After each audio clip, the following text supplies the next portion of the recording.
Hello guys, আসসালামু আলাইকুম রহমতুল্লাহ। যে যেখান থেকে আমার ভিডিওটা দেখেছেন সবাইকে জানাই আন্তরিক শুভেচ্ছা এবং অভিনন্দন। আজকে যাব আমাদের বিলে প্রতিদিন বসে যে মাছ ধরা হয়, আমরা গ্রামের মানুষ সবাই জানেন। তো আসলে কী মাছ ধরে আজকে এই ভিডিওটা ধারণ করবেন ইনশাল্লাহ। সবাই আমার সাথে থাকেন, দেখা যাক কী মাছ ধরে। গ্রামের দৃশ্য অনেকদিন পর ঢুকলাম আগের জায়গায়। কী অবস্থা, ওনাদের বিলে বড় বড় মাছ পাওয়া যায়। এখানে বড়ি পাইলে পুঁটি মাছ, টাকি মাছ, কই মাছ, শিং মাছ। আসলে গ্রামে থাকি তো, গ্রামের মাঝে আসলে দেশি মাছটাই বেশি পাওয়া যায়। পরিবেশটা অনেক সুন্দর, কিন্তু আজকে বৃষ্টি নাই।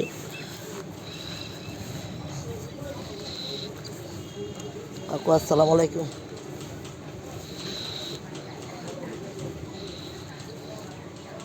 ভালো আছেন? আলহামদুলিল্লাহ। কাকা ভালো আছেন?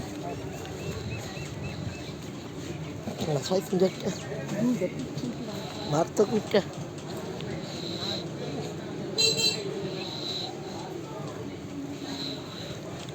শাক,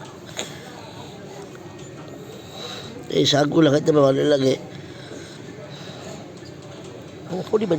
আসলে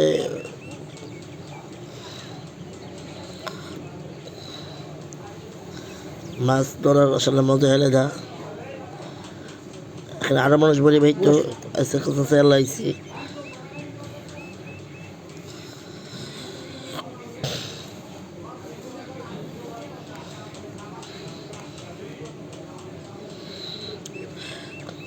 আসলে মাছ ধরার একটা কৌশল এবং একটা ধৈর্যের সময় লাগে অনেক।